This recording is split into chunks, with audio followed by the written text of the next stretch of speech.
Assalamualaikum warahmatullahi wabarakatuh, sahabat FMI dimanapun Anda berada. Kali ini saya akan bincang-bincang bersama pakar hukum pidana yang ada di Universitas Gunung Rinjani. Beliau ini sering kita sebut dengan Bapak Jen, atau kemudian lengkapnya itu adalah Zainuddin SH MH. Beliau sehariannya mengambil atau mengampu mata kuliah hukum pidana di Fakultas Hukum Universitas Gunung Rinjani. Kali ini kami akan bincang-bincang santai kaitannya dengan bagaimana penerapan hukum pidana di Indonesia secara umum. Kenapa kemudian orang sudah dihukum mereka nggak jera-jera, kemudian dalam pengambilan keputusan pidana juga sering terjadi ambiguitas, kebimbangan, sebab ada rasa keadilan dan kemanusiaan yang sering menjadi faktor penghalang di situ. Baiklah, untuk mempersingkat waktu saya lanjut ke Bang Jen. Apa kabar Bang? Alhamdulillah baik. Ya, sudah lama mengajar di UGM ya? Ya alhamdulillah. Jadi saya sudah kurang lebih sekitar 18 tahun kalau tidak salah. Maaf ya, dari tahun 2004. 2004 ya? Iya, saya sudah ada di UGR. Sejak itu saya baru sebagai asisten dari Pak Dr. Raja As'ad. Oh siap. Setelah itu S2-nya di Udayana, selesai tahun 2007. 2007 ya? Iya. Sampai sekarang. Sekarang fokus harian berarti di universitas? Iya, selain di Fakultas Hukum ya, saya juga praktisi. Oh iya, saya praktisi ya, sehari sebagai lawyer. Lawyer di, ya betul ya. Jadi tepat ya kita diskusikan terkait ini, bagaimana kemudian penerapan hukum pidana khususnya di Lombok Timur yang dominan sidang pegang kasus kan. Ya ini saya lanjut ke pertanyaan kedua, itu soal kenapa orang tidak jera? Apa sih konsep sebenarnya hukum pidana itu? Apakah menghukum untuk kemudian orang bisa sampai jera, ataukah kemudian menghukum hanya sekedar menghukum?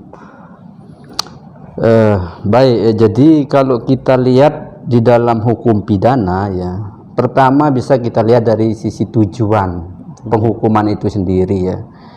Tujuan penghukuman itu kan ada dua sesungguhnya. Yang pertama itu ya, kita dua teori begitu maksud saya. Yang pertama itu ada namanya teori distributif. Artinya ketika ada orang yang melakukan tindak pidana atau sebuah kejahatan gitu ya, maka harus dihukum. Nah, dengan dia dihukum itu tujuannya adalah bagaimana dia harus jera atau dia kapok gitu ya terhadap perbuatan yang dia lakukan. Tetapi kalau kita lihat fakta yang ada di lapangan, bahwa dari sekian banyak kasus-kasus tindak pidana, khususnya misalnya di kasus narkoba ini, ya, itu banyak yang kita lihat pelakunya itu sudah dikategorikan sebagai residivis. Ya, artinya dulu pernah dia dihukum, ya sekian tahun, keluar melakukan lagi. Kenapa ini jadi persoalan? Mengapa dia tidak kapok-kapok atau tidak jera untuk melakukan tindak pidana ini ya? Nah, menurut saya ini harus dilakukan semacam evaluasi terhadap jenis penghukuman itu sendiri ya. Apakah dengan dia dihukum ya, dengan dimasukkan ke penjara ya atau di LP ini kan sepertinya tidak ada satupun yang kita lihat ya efek jera ya. Seperti yang saya sampaikan tadi, itu justru malah banyak yang mengulangi perbuatan yang kita kenal dengan istilah residivis itu. Nah, yang kedua dari sisi tujuan pemidanaan yang tadi itu kan, tujuan pemidanaan itu dari sisi teori yang kedua itu kita kenal dengan istilah utilitarianisme. Artinya kemanfaatan. Kalau seandainya orang itu dimasukkan penjara lalu dia tidak ada dampak atau tidak ada efek ketika dia dimasukkan di dalam penjara itu ya tidak perlu dipenjara. Yuk, lalu hukuman apa yang kemudian coba? Nah, justru itu sekarang ini kalau kita lihat perkembangan sistem peradilan pidana kita itu, dia sudah mengarah kepada apa yang kita kenal dengan apa namanya restoratif justice. Ya misalnya dalam kasus-kasus pelanggaran lalu lintas misalnya, kalau memang dia tidak memiliki apa namanya niat jahat atau mens rea yang kita kenal dengan Islam mens rea itu ya maka sebaiknya tidak usah dimasukkan ke penjara gitu ya. Karena penjara ini ya dari berbagai literatur yang pernah kita pahami ya berdasarkan penelitian bahwa penjara itu merupakan tempat untuk dia belajar lebih jahat justru di sana itu, karena dia bergaul dengan orang-orang yang sudah dikategorikan kadang-kadang memiliki apa namanya tingkat kejahatan yang begitu hebat gitu ya, lalu masuk orang baru maka bisa dia berinteraksi dengan itu, lalu dia bisa mengadop budaya yang ada di sana, begitu dia keluar malah lebih hebat lagi. Itu berarti ke depan menurut Lungguh tidak perlu ada penjara.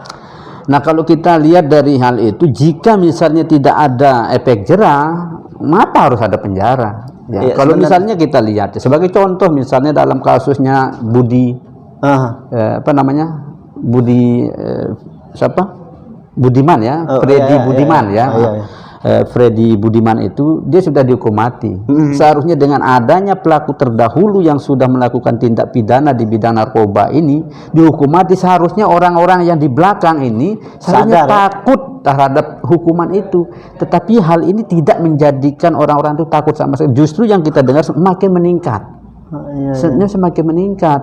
Berarti ini harus dicarikan pola pemidanaan yang lain. Sementara ini berapa jenis sih penghukuman atau pemidanaan yang ada di yang kita kenal? Kalau kita lihat dari sisi teori hukum pidana, misalnya di dalam KUHP itu ya kita kenal kan ada dua sanksi ya, dua sanksi pidana yang kita kan. Pertama sanksi pokok dan sanksi tambahan.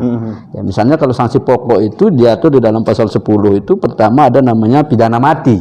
Itu pidana yang paling keras ya, dan itu banyak ditentang oleh negara-negara maju ya. Itu dianggap sebagai sebuah hukuman yang sangat melanggar HAM. Ya. Yang kedua ada namanya pidana penjara. Ya. Pidana penjara itu ada pidana penjara seumur hidup dan ada pidana penjara selama waktu tertentu. Ya. Yang ketiga ada namanya pidana kurungan. Yang berikutnya ada namanya pidana denda. Dan terakhir ada namanya pidana tutupan sebagai tambahan di dalam KUHP itu. Nah, lalu ada pidana tambahan itu ada namanya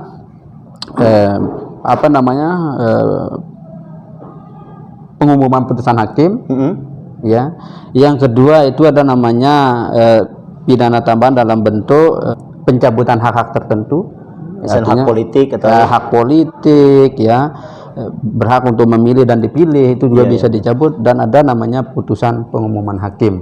Ya, yang menarik ini saya kembali soal tidak perlu orang di penjara, tetapi harus ada restoratif justice. Nah, seringkali ini juga mendapatkan banyak pertentangan soal penerapan restoratif justice ini yang belum ada indikator tertentu terhadap keberhasilan. Bahkan orang mengatakan penjara saja sudah dihukum masih begitu, apalagi yang masih biasa-biasa saja. Ini sebenarnya bagaimana pandangan Pelungguh soal? Nah, ini kalau kita lihat ya kaitannya dengan konsep restoratif itu ya, di dalam kejahatan-kejahatan tertentu yang sifatnya agak ringan itu memang itu diterapkan restoratif justice itu ya ke depan ini ya di dalam sistem peradilan pidana itu, seperti dalam kasus tindak pidana yang dilakukan oleh anak misalnya ya dalam undang-undang sistem peradilan pidana anak sudah undang-undang nomor 11 tahun 2012 ya, itu harus dilakukan yang namanya diversi. Ya, ketika anak yang melakukan tindak pidana misalnya itu sedapat mungkin tuh harus diselesaikan dulu melalui diversi ya, dengan asasnya seperti itu ya, restorasi artinya mengembalikan keadaan semula. Jangan sampai misalnya ada dendam ya dari baik korban maupun pelaku, itu betul-betul dia suasana itu dikembalikan, dikelirkan, tidak ada persoalan dendam di di antara kedua belah pihak. Itulah bagusnya. Misalnya kalau dalam kejahatan narkoba yang kita bicarakan tadi itu, kalau itu memang itu kan dikualifikasi sebagai extraordinary crime. Seharusnya ini kan masih saja kita lihat bahwa di dalam praktik persidangan gitu ya, itu kadang-kadang ya antara korban sebagai pemakai kadang-kadang bisa diasumsikan dia sebagai korban. Ada juga namanya pengedar, gitu. Betul. Ada juga namanya bandar. Kan? Nah, hal-hal seperti ini sebenarnya hakim itu lebih mengedepankan, itu terutama dalam memberikan sanksi itu ya, harus betul-betul dikelirkan itu ya. Seperti dalam kasus korupsi itu harus ada batasan minimum Hukuman. ya, hukuman. Ya, kadang-kadang kalau kita lihat misalnya itu batas waktunya kan minimal 1 hari, Iya, betul. maksimal 15 tahun di dalam ketentuan pidana penjara itu, dan apabila terjadi ada namanya gabungan tindak pidana dan residivis itu baru bisa diperberat. Iya, iya. Nah, terkait dengan itu ya, maka saya melihat bahwa seharusnya apapun jenis pemberatan yang namanya tindak pidana yang sifatnya extraordinary crime itu harus diperberat sanksinya, karena ini sangat berbahaya dampaknya. Tapi bukankah juga itu kalau tadi kita sempat disinggung soal ada pelanggaran HAM yang dikhawatirkan dengan ini kan ada situasi yang berbeda antara HAM dengan penerapan sanksi pidana yang dijatuhkan pada individu seorang. Lalu kemudian bagaimana sebenarnya? Kalau kita lihat dari sisi penegakan hukum yang kita sebut tadi itu dengan pidana mati itu memang sangat sadis kedengarannya ya, sangat luar biasa ya. Akan tetapi itu ya perlu kita melakukan sebuah kajian. Iya. Apa sebenarnya sanksi yang harus bisa membuat orang-orang yang melakukan tindak ini betul-betul jerah, sehingga ya tujuan bernegara itu ya yaitu bisa terwujud ya, artinya kesejahteraan masyarakat bisa terwujud itu ya, itu harus dilakukan semacam kajian bersama ya, sehingga bisa kita mencapai tujuan bernegara ini. Nah, kalau itu belum ya, makanya ini kalau hanya mengandalkan sanksi pidana seperti itu ya apa namanya hasilnya itu ya seperti ini. Sebagai bukti yang kita lihat kan belum bisa diberantas sesungguhnya. Iya, apakah ini juga bisa dikatakan sebagai ada alternatif dengan ke depan akan ada revisi KUHP kita undang-undang hukum pidana kita? Ya, memang kalau rancangan KUHP kita itu ya kalau tidak salah itu sejak tahun 1946 itu sudah ada rencana untuk memperbaiki rancangan KUHP ini. Kenapa? Tetapi dari sekian banyak para ahli itu sampai sudah meninggal ya, profesor sekian banyak itu sudah meninggal tapi belum bisa juga sampai saat ini terrealisasi rencana itu. Apa penyebabnya menurut pandangan Pelunggu selama ini? Karena kalau kita lihat dari beberapa penyebab ya, karena kita ini ya Indonesia ini sangat heterogen. Artinya bahwa ketika misalnya kita menerapkan satu kualifikasi tindak pidana di daerah yang satu, itu tidak bisa serta-merta di daerah lain itu juga sama memiliki karakter yang bisa diterapkan di daerah itu. Itu salah satu hambatan. Itu juga kenapa salah tidak satu. terjadi Itu revisi, penting juga dilakukan kajian-kajian sehingga nanti jangan terlalu banyak, begitu sudah diundang-undangkan begitu banyak nanti di judicial review. Terlalu banyak gugatan-gugatan yang masuk ke apa namanya? Ke pengadilan konstitusi itu. Kan seperti yang kita lihat itu sekarang itu begitu undang-undang seperti Omnibus Law misalnya, itu beberapa gugatan yang sudah masuk untuk minta dibatalkan ya, bahkan sampai dikeluarkannya putusan juga itu ya. Nah, itu hal-hal seperti itu ya, ini ya seperti itulah. Harus ada ini sebelum ditetapkan, harus tajam ya, harus betul-betul dari segala aspek itu dilihat. Ya, jangan asal sekedar dibuat begitu mudahnya nanti bisa dianulir atau dibatalkan kan seperti. Siap. Lalu apa saran Pelunggu terkait masalah pertama penghukuman yang harus berdasarkan asas keadilan, harus ada restorasi justice misalnya. Kemudian yang lain itu adalah soal konsep konstruksi penghukuman ini bukan hanya soal bagaimana orang di penjara lalu kemudian kita anggap jerah, tapi malah sebaliknya terjadi lagi persoalan itu. Lalu seperti apa sarannya? Nah, kalau saat ini memang kalau kita lihat dari sisi hukum yang ada ini ya, ini sepertinya belum cukup memadai kaitannya dengan berbagai macam karakter ya manusia yang melakukan tindak pidana. Makanya di dalam rancangan KUHP itu ya, itu juga ada yang kita kenal dengan pidana dalam bentuk tindakan. Nah, ini mungkin ya mudah-mudahan dengan tindakan ini para para pelaku atau pelopor dalam rancangan ini sudah mengkaji semuanya itu dari berbagai aspek ya, sehingga mudah-mudahan ke depan itu betul-betul ya, terwujudlah apa yang kita kenal dengan tujuan bernegara itu, tentang keadilan sosial bagi ya, seluruh rakyat Indonesia. Baiklah, terima kasih sahabat FMI TV. Ini adalah bincang perdana saya dengan Pak Zainuddin. Insya Allah kami akan mengupas banyak hal ke depannya berkaitan dengan hukum pidana yang diterapkan di Indonesia secara umum dan spesifikasinya.